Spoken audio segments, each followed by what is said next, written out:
Radiation. ప్రపంచంలో radiation పెరగడానికి కారణం ఏంటి? డెవలప్మెంట్ పేరుతో ప్రపంచంలో ఉన్న పచ్చని పంట పొలాన్ని నాశనం చేసి కొత్త కొత్త ఫ్యాక్టరీస్, ఇండస్ట్రీస్ కట్టడం మాత్రమేనా?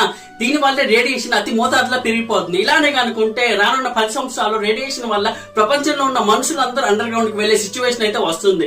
అయితే రాజ్యంలో డెవలప్మెంట్ అంటే రాజులు, మంత్రులు మాత్రమే బాగుండటం కాదు.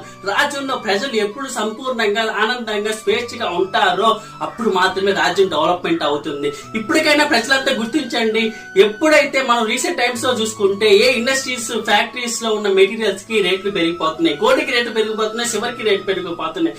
అంతేకాకుండా ఫ్యాక్టరీస్ లో తయారీ ఏ మెటీరియల్ కూడా వాటి యొక్క రేట్స్ అనేవి డబుల్, ట్రిపుల్ అయిపోతున్నాయి. కానీ ప్రజలకు మాత్రం రైతు పండించిన పంట మాత్రం ఎప్పటికీ కనీసం 1-2% కూడా రేట్లు అయితే పెరగట్లేదు. ఫిక్స్డ్ రేట్ లాగా దానికి ఉన్న అక్కడి నుంచి డౌన్ అవుతుందే కానీ పెరగట్లేదు. అంతేకాకుండా ఉండే కొద్ది ఉన్న పంటలు కూడా అన్ని నాశనం అయిపోయి ఈ యొక్క ఇండస్ట్రియల్ ఫ్యాక్టరీస్ అనేది రావడం జరుగుతుంది. రేడియేషన్ అతి మోతాదులో ఎక్కువైపోతుంది.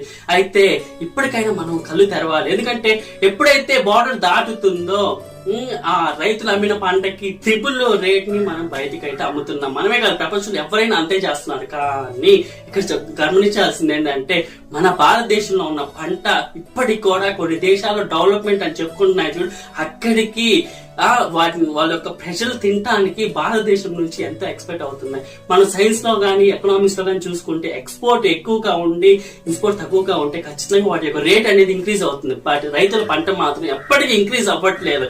దీని మీద వాయిస్ రైజ్ చేయాల్సిందే. డెవలప్మెంట్ అంటే వ్యవసాయ పంటని బతికించాలి. రైతు బతికుండాలి. రైతు అనే పదం బతికుండాలంటే వ్యవసాయ భూమి బతికుండాలి. ఇప్పటికైనా ప్రజలు ఆలోచించండి. ఎందుకంటే ఫ్యాక్టరీస్ ఇవన్నీ రావటం వల్ల మనుషులకి ఏమి ఉపయోగం ఉండదు, కానీ స్టూడెంట్స్ కి ఉద్యోగం